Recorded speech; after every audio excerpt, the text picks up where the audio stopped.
வணக்கம். நான் ஜோதிடர் மகேஜி பேசுகிறேன். சனிப்பெயர்ச்சி பலன்கள் 2025. இந்த சனிப்பெயர்ச்சி பலன்கள் மிதுன ராசிக்கு எப்படி இருக்கும் அப்படிங்கிறத நான் இந்த பதிவில் சொல்லியிருக்கேன். மிதுன ராசிக்கு சனி பகவான் இப்போ பயிற்சியாகி வரக்கூடிய இடம் 10ஆம் இடம். அந்த 10ஆம் இடங்கிறது தொழில் ஸ்தானம். அதனால தான் நான் தொழில், வேலை, பதவி இதெல்லாம் தேடி வரக்கூடிய நேரம். சும்மா சொன்னாலும் ஒரு வார்த்தை இந்த வேலை இல்லைன்னா ஒருத்தர் எவ்வளோ கஷ்டப்படுவார், ஒருத்தருக்கு தொழில் இல்லை அப்படின்னா எவ்வளோ கஷ்டப்படுவாங்க அப்படிங்கிறத ஒவ்வொருத்தருடைய வாழ்க்கையிலையும் நம்ம இந்த தொழில் வேலை அமையாதவங்கள்ட்ட கேட்டால் தான் தெரியும். அதுக்கு தான் இந்த மாதிரி வார்த்தையெல்லாம் சில பேர்கிட்ட கேட்குறதுனால அவங்களுக்கு என்ன ஆகுதுன்னா அவங்க வாழ்க்கை தரமே ரொம்ப மோசமாக இருக்கும். ஏன்னா தொழில் வேலை இதெல்லாம் இல்லைன்னா பணம் இல்லாமல் ரொம்ப கஷ்டப்படுற மாதிரி இருப்பாங்க. வருமானத்துக்கு தடையாக இருக்கும். அந்த வருமானமே இல்லாமல் போகிறதுக்கு காரணமே வேலை, தொழில் இதெல்லாம் அமையாமல் போகிறதுனால தானே. ஆனால் இந்த வேலை, தொழில் எல்லாம் சிறப்பாக அமைகிறதுக்கு காரணம் யாருன்னா சனி பகவான் தான். அவர் தான் தொழில்காரகன். அவரை கர்மகாரகன்னு சொல்கிறதுக்கு காரணம் அதுதான். ஒருத்தர் இந்த பிறவியில் எந்த தொழில், எந்த வேலையை, எந்த செயலை செய்கிறதுக்கு பிறந்திருக்காருன்னு சொல்லக்கூடிய கிரகம் சனி பகவான் தான். அந்த சனி பகவான் உங்கள் ராசிக்கு அதே கர்மஸ்தானமான தொழில் ஸ்தானமான 10ஆம் இடத்துக்கு இந்த தடவை பயிற்சியாகி வர்றாரு. இந்த பயிற்சி ஆகக்கூடிய சனி பகவான் உங்கள் ராசிக்கு எப்படியெல்லாம் பலன்களை தரப்போகிறாரு அப்படிங்கிறத இந்த பதிவில் நான் சொல்கிறேன். இந்த பதிவில் நான் சொல்கிற விஷயங்கள் எப்படின்னா, தொழில், வேலை, அதே போல் பதவி. சில பேர் வேலையில் இருப்பாங்க, அவங்களுக்கு ப்ரொமோஷன் இல்லாமல் ரொம்ப நாளாக கஷ்டப்பட்டு இருப்பாங்க. ஒரு சிலருக்கு பார்த்தா ஏதோ ஒரு தடையெல்லாம் இருக்கும். அதாவது அவங்களுக்கு கீழே இருக்கவங்க மேலே ப்ரொமோஷன் ஆகி போயிட்டுருப்பாங்க. சில பேருக்கு அவங்களுக்கு கீழே வேலை பார்த்தவங்கள்ட்ட இவங்க போய் வேலை பார்க்குற மாதிரி இருக்கும். அந்த மாதிரியெல்லாம் ஒரு பிரச்சனை இருந்திருக்கும். பொதுவாக மிதுன ராசிக்கு கடந்த காலங்களில் அஷ்டம சனி நடந்தபோது மிக கொடுமையான பலன்களாக இருந்திருக்கும். காரணம் என்னென்னா, இந்த மிதுன ராசிக்கு கடக ராசிக்கெல்லாம் 8ஆம் இடத்து அதிபதியாகவே சனி பகவான் தான் வருவார். பொதுவாக 8ஆம் இடத்துக்கு சனி பகவான் அஷ்டம சனிப்பான். இந்த மிதுனம், கடகத்துக்கெல்லாம் பார்த்திங்கன்னா லைஃபே அஷ்டம சனி மாதிரி தான் இருக்கும். அதில் அஷ்டம சனி வரும்போது காட்டுன்னு காட்டிடும். ரொம்ப கஷ்டப்படுவாங்க. அதனால இந்த அஷ்டம சனியில் கஷ்டப்பட்டு இன்னும் கூட ஒரு முடிவு இல்லாமல் திணறிக்கிட்டு இருக்கிற இந்த மிதுன ராசிக்காரங்களுக்கு 10ஆம் இடத்துல சனி பகவான் வர்றது மிகப்பெரிய ஒரு யோகம்னு சொல்லலாம்.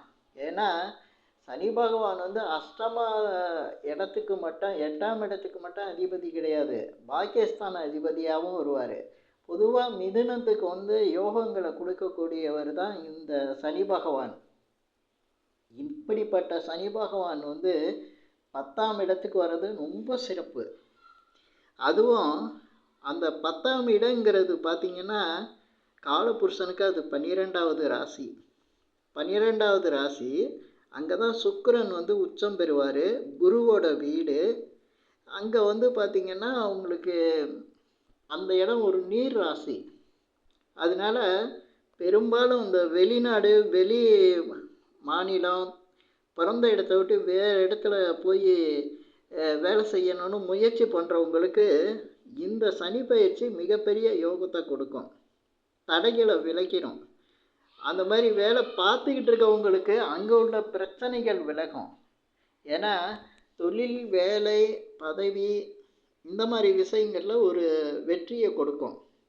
அதே மாதிரி மிதுன ராசியில் பிறந்த அரசியலில் உள்ளவங்களுக்கும் இது ஒரு பொற்காலம்னு சொல்லலாம். பதவி தேடி வரும், பொறுப்புகள் கிடைக்கும், கௌரவம் கிடைக்கும், அந்தஸ்து உயரும். ஏன்னா 10ஆம் இடத்துல சனி பகவான் இதையெல்லாம் தூண்டிகிட்டு இருப்பார். பொதுவாக 10ஆம் இடத்துல சனி பகவான் இருக்கக்கூடிய நிலையில் சினிமாவில் வடிவேலு சொல்லுவார், அடித்தாம்பார் அப்பாயின்மெண்ட் ஆர்டர் அப்படிம்பார். அவர் எவ்வளோ சிரமப்பட்டு ஒரு வேலை பார்த்துக்கிட்டு இருப்பார். ஆனால் அவருக்கு ஒரு அரசு வேலை கிடைச்சோன்னே அவர் எவ்வளவு இதாக பேசுவாருங்கிறத நீங்கள் அந்த டைலாக்கில் தெரிஞ்சிருக்கலாம். அப்போ இவங்க விரும்பின தொழில் கிடச்சிட்டா அவங்களுக்குள்ள ஒரு பூரிப்பு, அதே போல் ஒரு கௌரவம், அந்தஸ்து இதெல்லாம் கிடைக்கிற மாதிரி அவங்களுக்கு எண்ணம் வந்துடும்.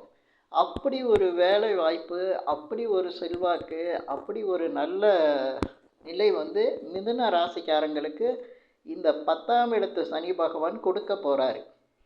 10ஆம் இடத்துல சனி பகவான் இருந்துக்கிட்டு அவருடைய பார்வை வந்து 3 பார்வை இருக்குது.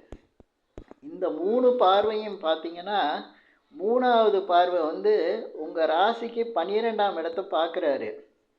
இதுக்கடுத்து அவருடைய 7ஆம் பார்வை வந்து உங்கள் ராசிக்கு 4ஆம் இடத்தை பார்க்குறாரு.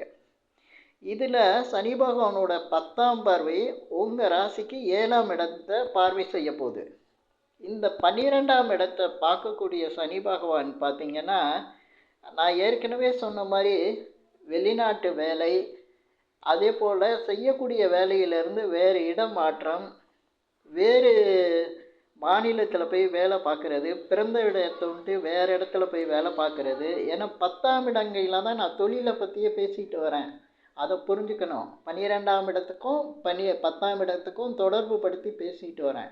அப்படி இருக்கும்போது இந்த 10ஆம் இடத்துல இருக்கக்கூடிய சனி பகவான் உங்களுக்கு வெளிநாட்டு வேலை அல்லது வேலையில் மாற்றம், அதே போல் தொழில் அமைச்சு கொடுக்கறது, வியாபாரத்தை அமைச்சு கொடுக்கறது, அதே போல் தூர தேசத்தில் உள்ளவங்களால் உங்களுக்கு நன்மைகள் கிடைக்கிறது. இதெல்லாம் வந்து உங்களுக்கு அதிகமாக ஒரு நல்ல பலனை தந்துக்கிட்டு இருக்கோம். அதே போல் இந்த 12ஆம் இடங்கிறது அயன சயன போகஸ்தானம்னு நம்ம சொல்கிறோம். இதில் அயனங்கிறதான் பயணங்களை உருவாக்கும், உங்களை இடப்பெயர்ச்சி செய்ய வைக்கும். அதுக்கடுத்து சயனம். இந்த சயனம் வந்து அதிகம் கெடும். ஏன் அப்படின்னா சனி பகவான் அதிகமாக வேலைகளை கொடுப்பாரு. வேலையை வந்து உங்களுக்கு அதிகமாக இருக்கும். வேலையே இல்லாமல் இருக்கவங்க, தூங்கிட்டு இருந்தவங்களுக்கு வேலை கொடுத்துருவாரு. தொழில் இல்லாமல் இருந்தவங்களுக்கு தொழில் அமைச்சு கொடுப்பாரு. அதே போல் வியாபாரமும் அமைச்சு கொடுப்பாரு. அதற்கான வசதி வாய்ப்புகளையும் அமைச்சு கொடுப்பாரு. உதவிகள் கிடைக்கும். அதே போல் போகஸ்தானம்னு சொல்லக்கூடியது, நீங்கள் விரும்புகிறது உங்களுக்கு போகம்னா நம்ம விரும்புகிறதெல்லாம் நம்மளுக்கு கிடைக்கிறது. நம்மளுடைய ஆழ்மனதில் இருக்கக்கூடிய ஆசைகள்லாம் நிறைவேறுறது. அது நம்மளுக்கு எப்படி அமையணுமோ அந்த மாதிரி நல்ல விதமாக அமைச்சு கொடுக்கறது தான் அந்த போகம். அந்த போகஸ்தானத்தை பார்க்கும்போது சனி பகவான் நிறைய பேருக்கு அவங்களுக்கு தேவையான வசதி வாய்ப்புகளை உருவாக்கி கொடுத்துருவார். அதாவது தொழில் ரீதியாக அவருக்கு எல்லாமே அமையும். இதுக்கடுத்து சனி பகவானோட பார்வை 4ஆம் இடத்துல வருது. ஏற்கனவே இருக்க வீட்டில் இருந்து வேறு வீட்டுக்கு நீங்கள் மாறுற மாதிரி இருக்கும். சிலர் இடம் அல்லது வீடு வாங்குகிற மாதிரி இருக்கும். சில பேர் வீடு கட்ட ஆரம்பிப்பாங்க. சில பேர் வேலை ஏதோ ஒரு விஷயத்தில் வீடு கட்டிட்டு அதை பாதியில் விட்டுருப்பாங்க. அந்த வீட்டை எடுத்து கட்டுற மாதிரி இருக்கும். அதே போல் விற்க முடியாத வீடு, விற்க முடியாத இடத்த விற்று அதனால் வருமானம் பணம் கிடைக்கிற மாதிரி இருக்கும். சிலர் வண்டி வாகனங்களை மாற்றுவாங்க. வண்டி வாகனங்கள் இல்லாதவங்க வண்டி வாகனங்கள் வாங்குகிற மாதிரி இருக்கும். அதே போல் சிறு தூர பயணம், அதே போல் இந்த டூர் போகிறது, சுற்றுலா போகிறது, இந்த மாதிரியெல்லாம் விஷயங்கள் வந்து இந்த மிதுன ராசியில் உள்ளவங்களுக்கு நடக்கும். அதே போல் அது சுகஸ்தானங்களில் ஏற்கனவே உடல்நிலை நலிவு கஷ்டங்கள் இருந்தால் அதுக்கு வந்து சரியாகும். அதே போல் இந்த 4ஆம் இடங்கிறது கல்வி ஸ்தானத்தையும் சொல்லுது. அதனால் அந்த கல்வியில் ஒரு நல்ல நிலை இருக்கும். எதிர்பார்க்குற அந்த ரிசல்ட்டு நல்லபடியாக கிடைக்கும். அதே போல் பார்த்திங்கன்னா அடுத்து அவருடைய 7ஆம் பார்வை அவருடைய 10ஆம் பார்வை. 10ஆம் பார்வை வந்து உங்கள் ராசிக்கு 7ஆம் இடத்துல கிடைக்குது. நிறைய பேருக்கு திருமணம் ஆகும். திருமணம் காத்துக்கிட்டு இருக்கவங்களுக்கு திருமண வாய்ப்புகள் வந்து தேடி வரும். அதே போல் திருமணம் செஞ்சு அந்த பிரிவு பிரச்சனை இருக்கவங்களுக்கு திருமணத்தை அந்த பிரிவு அந்த பிரச்சனையை சரி பண்ணி கொடுக்கும். ஒரு மாற்றத்தை கொடுக்கும். அதே போல் 7ஆம் இடங்கிறது நண்பர்கள். நண்பர்களோடு சேர்ந்து கூட்டு தொழில் ஆரம்பிக்கிற மாதிரி இருக்கும். ஏன்னா 7ஆம் இடத்தை பார்க்கக்கூடிய சனி பகவான் தொழில் ஸ்தானத்துலேருந்து பார்க்குறாரு. அதனால் கூட்டு தொழிலை அமைச்சு கொடுக்குற மாதிரி இருக்கும். பொதுவாக சனி பகவானோட பார்வை இந்த தடவை உங்கள் ராசிக்கு ஒரு நல்ல பலனை தான் கொடுக்குது. அதே போல் நீங்கள் வந்து இந்த மிதுன ராசிக்காரங்க பெரும்பாலும் பார்த்தீங்கன்னா தொழிலில் வந்து மீடியா தொழிலில் இருப்பாங்க. மற்றவங்களுக்கு அட்வைஸ் பண்ணுற தொழிலில், அதாவது டீச்சிங்கு, ப்ரொஃபஸரு, அந்த குருக்கள் இந்த மாதிரி வேலைகளில் இருப்பாங்க. சினிமா தொழிலில் இருப்பாங்க. கலைத்தொழில் செய்யக்கூடியவங்க. அதே போல் முகம் சம்பந்தப்பட்ட மேக்கப்பு டாக்டர், அந்த கூட பல் டாக்டர், கண் டாக்டர் இந்த மாதிரிலாம் இருப்பாங்க. இவங்களுக்கெல்லாம் சனி பகவான் இப்போ 10ஆம் இடத்துல இருக்கும்போது மிகச்சிறிய ஒரு தொழிலில் மிகப்பெரிய முன்னேற்றம் உண்டாகும். ஏன்னா மீன ராசி வந்து அதுக்கு உகந்த ராசி.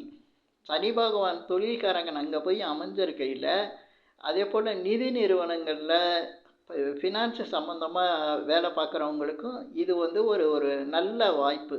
இந்த 10ஆம் இடத்துல இருக்கவங்க, மிதுன ராசியில் இருக்கவங்களுக்கு இந்த நிதி சம்மந்தப்பட்ட விஷயங்களில் நல்ல ஒரு வாய்ப்பு கிடைக்கும். சில பேருக்கு தொழிலுக்கு மிகப்பெரிய அளவுக்கு முதலீடு பணம் கிடைக்கும். அதுவும் வெளிநாடு தொடர்பு கிடைக்கும். அது காலபுருஷனுக்கு 12ஆம் இடமா இருக்கிறதுனால வெளிநாடு சம்பந்தமான தொழிலில் ஒரு பெரிய முன்னேற்றம் கிடைக்கும். அதே போல் இந்த மிதுன ராசிக்கு இந்த காலகட்டத்தில் கடன் வந்து அதிகம் ஏற்படும். ஏன்னா கடன் வாங்கினா தான் தொழில் பண்ண முடியுங்கிற மாதிரி இருக்கும். கடன் வந்து உருவாகும். ஏன்னா அவர் 8 இருக்கார். அதே சமயத்தில் பாகிஸ்தான் அதிபதியாகவும் இருக்கார். ரெண்டையுமே மிங்கிள் பண்ணி தான் கொடுத்துட்ருப்பார். இப்போ மிதுன ராசிக்கு கிரகங்கள் வந்து இணைகிறத வச்சும் நம்ம வந்து இதுக்கு பலன் எடுத்துக்கலாம். அப்படி பார்க்கும்போது சூரியன்லேருந்து ராகு கேது வரையும் வந்து 9 கிரகமும் அந்த சனியோட தொடர்பு கொள்ளும்போது அதோட பாதிப்புகளும் இருக்கும், நன்மைகளும் இருக்கும். சூரியன் வந்து சனியோட தொடர்பு கொள்ளும்போது எப்படின்னா, அவருடைய 3ஆம் பார்வையிலையோ 7ஆம் பார்வையிலையோ அல்லது 10ஆம் இடத்து பார்வையிலையோ, இப்போ ரிஷபத்துலேயோ அல்லது கன்னியிலையோ அல்லது தனுசுலேயோ இருக்கும்போது அவருக்கு தொழிலில் மிகப்பெரிய மாற்றம் உண்டாயிரும். தொழில் மாற்றம். அதே சமயத்தில் வேலை இல்லாதவங்களுக்கு வேலைக்கு போகிற மாதிரி இருக்கும். சில பேர் வேலையை விட்டுட்டு தொழில் ஆரம்பிக்கிற மாதிரி இருக்கும். சிலர் பேர் தொழில் செஞ்சுக்கிட்டு இருக்கவங்க வேலை நல்ல வேலையை கிடச்சி, அரசு வேலையெல்லாம் கிடச்சி வேலைக்கு போகிற மாதிரி வரும். இதே போல் சுக்கிரனோடு இணையும் போது பண விஷயங்களில் வாழ்க்கையில் மிகப்பெரிய ஒரு நல்ல வளர்ச்சி வந்துடும். சுக்கிரன் இதே சூரியனுக்கு பதில் அதே இடத்துல சுக்கிரன் இருக்கும்போது இப்படி கிரகங்கள் வந்து தொடர்பு கொள்றதுலேயும் உங்களுக்கு வந்து இந்த மிதுன ராசிக்கு பலன்களும் உண்டாகும். இப்போ இந்த பதிவில் நான் சொல்லியிருக்கிற விஷயங்கள் உங்களுக்கு பிடிச்சிருந்தா ஷேர் பண்ணுங்கள், லைக் பண்ணுங்கள். அதே போல் இந்த சேனலுக்கு சப்ஸ்கிரைப் பண்ணுங்கள். என்கிட்ட ஜாதகம் பார்க்கணுன்னா மட்டும் கீழே இருக்க என் நம்பருக்கு கால் பண்ணுங்கள். நன்றி, வணக்கம்.